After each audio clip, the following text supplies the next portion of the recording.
الحمد لله رب العالمين والصلاة والسلام على سيد الأنبياء والمرسلين محمد وعلى آله وصحبه أجمعين أما بعد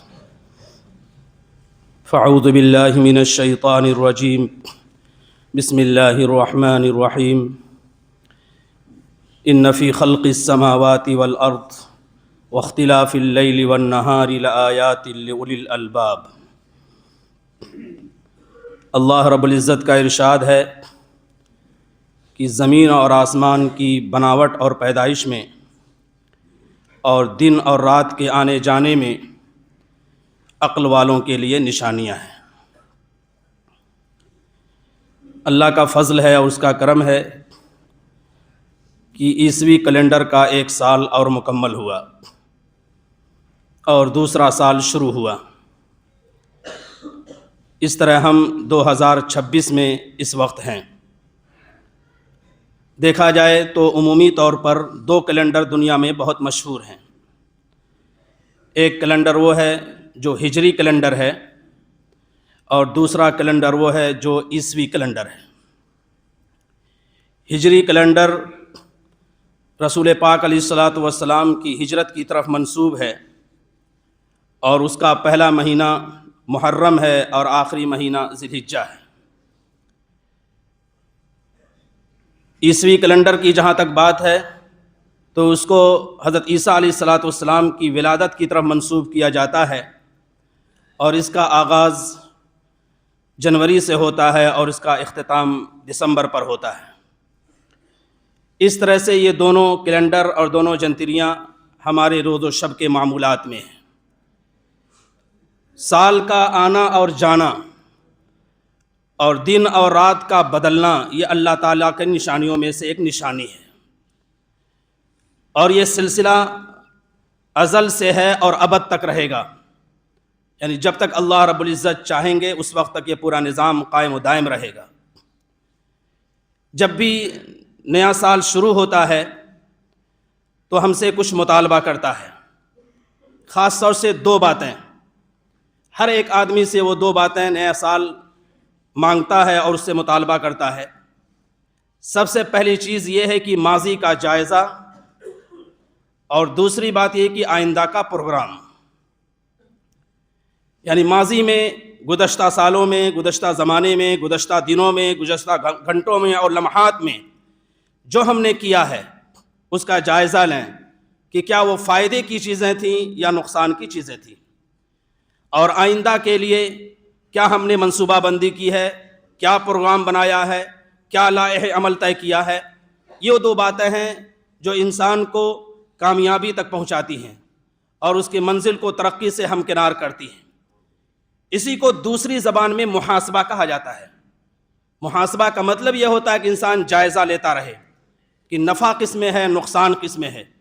محاسبہ تجارت میں، محاسبہ تعلیم میں، محاسبہ عبادات میں، محاسبہ عقائد میں، محاسبہ اخلاق میں، محاسبہ معاملات میں، بلکہ زندگی کے ہر جزئیے میں اور ہر حصے میں یہ محاسبہ ہوگا تو پھر زندگی کامیابی کی طرف جائے گی۔ حضرت حنظلہ رضی اللہ تعالیٰ عنہ نے ایک مرتبہ بڑے زور شور کے ساتھ کہنا شروع کیا، نافق حنظلہ، نافق حنظلہ۔ جائزہ لیا انہوں نے ایمان کا کہ ایمان کی جو کیفیات ہونی چاہیے تھیں، ایمان کے اندر جو ترقی ہونی چاہیے تھی، وہ ترقی نہیں ہے جو آپ صلی اللہ علیہ وسلم کی مجلسوں میں ہمیں حاصل ہوتی ہے۔ تو جائزہ لینے کے بعد آپ صلی اللہ علیہ وسلم کی خدمت میں حاضر ہوئے اور اس طرح سے انہوں نے اپنے لیے وہ ترقی کے اصول طے کیے جس کے ذریعے سے وہ آئندہ دنیا میں ترقی کر سکتے ہیں اور آخرت کو بھی بنا سکتے ہیں۔ حضرت عمر فاروق رضی اللہ تعالیٰ عنہ بھی ہمیشہ جائزہ لیا کرتے تھے۔ ایک مرتبہ لوگوں سے خطاب کرتے ہوئے کہا، حاسبوا انفسکم قبل ان تحاسبوا، لوگوں اپنا محاسبہ کرو، اپنا جائزہ لو، دن اور رات کے سارے ایام کو تولو قبل اس کے کہ تمہارا محاسبہ کیا جائے۔ قیامت کے دن جب محاسبہ کیا جائے گا ایک ایک جزئیے کا، ایک ایک لمحے کا، ایک ایک سیکنڈ کا، ایک ایک پل کا، تو اس وقت انسان سے جواب نہیں بن سکے گا۔ حاسبوا انفسکم قبل ان تحاسبوا، لوگوں محاسبہ کرو قبل اس کے کہ قیامت کے دن تمہارا محاسبہ کیا جائے۔ وزنوا اعمالکم قبل ان توزن علیکم، اور خود اپنے اعمال کا جائزہ لو، خود اپنے اعمال کو تولو کہ یا اللہ کے لیے ہیں یا لوگوں کے دکھاوے کے لیے ہیں، یہ وزنی ہیں یا ہلکے ہیں، قبل اس کے کہ انہیں تولا جائے۔ یہ جب جذبہ ہوگا اور اس جذبے کے ساتھ ہم نئے سال کا آغاز کریں گے تو پھر اللہ رب العزت کی طرف سے ہمارا یہ سال بہت اچھے انداز میں گزرے گا۔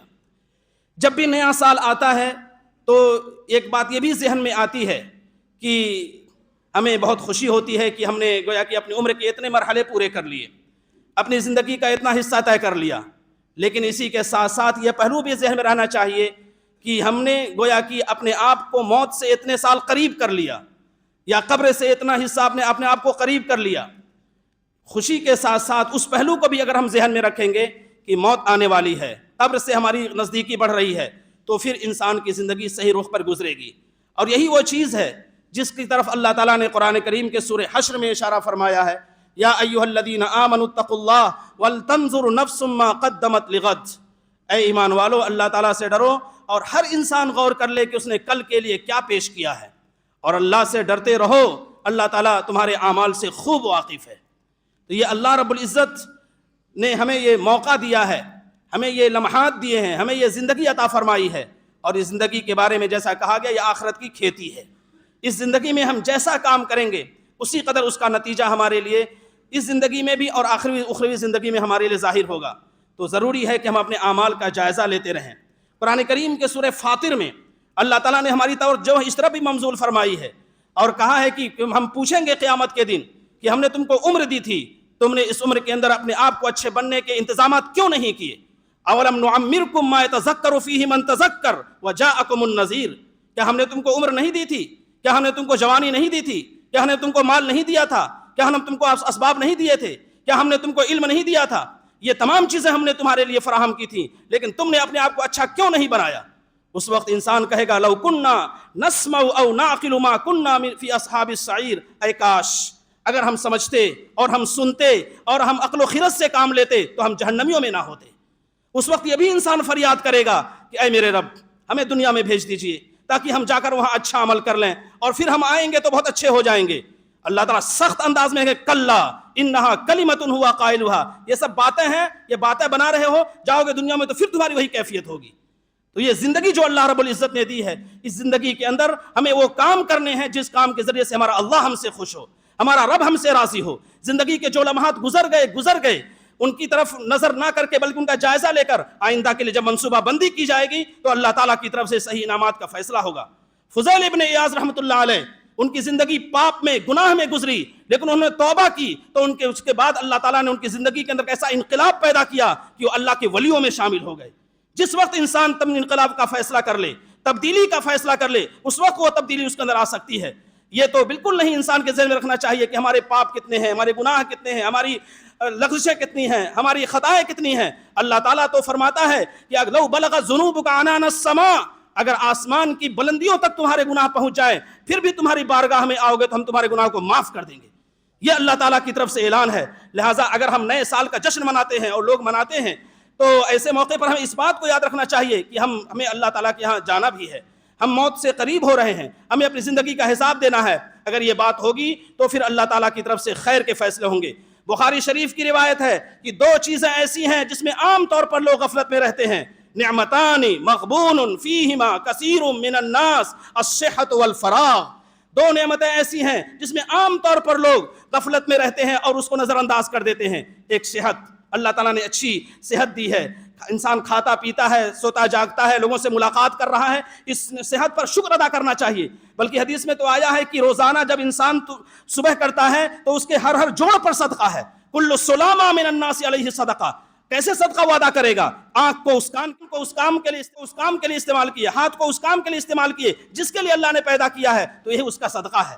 تو انسان جب اس طرف ذہن میں رکھے گا تو دو نعمتیں ہیں، ایک صحت کی نعمت ہے اور دوسری طرف فارغ البالی کی نعمت ہے، یعنی خالی اوقات ہیں، ان میں اچھے اعمال کر کے ہم اللہ رب العزت کا قرب حاصل کر سکتے ہیں۔ حدیث پاک میں صاف آیا ہے اغتنم خمسا قبل خمس، 5 چیزوں کو 5 چیزوں سے پہلے غنیمت جانو۔ یہ جو زندگی ملی ہے ان میں اللہ کے رسول صلی اللہ علیہ وسلم نے اس کی حد بندی کر دی ہے۔ دیکھو یہ جو زندگی ہے اس کو موت سے پہلے غنیمت جانو۔ دیکھو جو مشغولیت سے پہلے تم فراغت کے اوقات کو غنیمت جانو۔ یہ صحت ہے اس کو تم مرض سے پہلے غنیمت جانو۔ یہ جو اللہ تعالیٰ کی طرف سے مالداری ہے یا بے نیازی ہے اس کو فقر و فاقے سے پہلے غنیمت جانو۔ اور یہ جو جوانی ہے اس کو بڑھاپے سے پہلے غنیمت جانو. جب یہ چیزیں تمہارے اندر ہوں گی تو اللہ تعالیٰ کی رضا حاصل ہوگی. دعا ہے کہ اللہ تعالیٰ ہمارے اس سال کو جو ہم شروع کر رہے ہیں اس کو بہت اچھے انداز میں گزارنے کے میں توفیق عطا فرمائے. وآخر دعوانا الحمدللہ رب العالمین.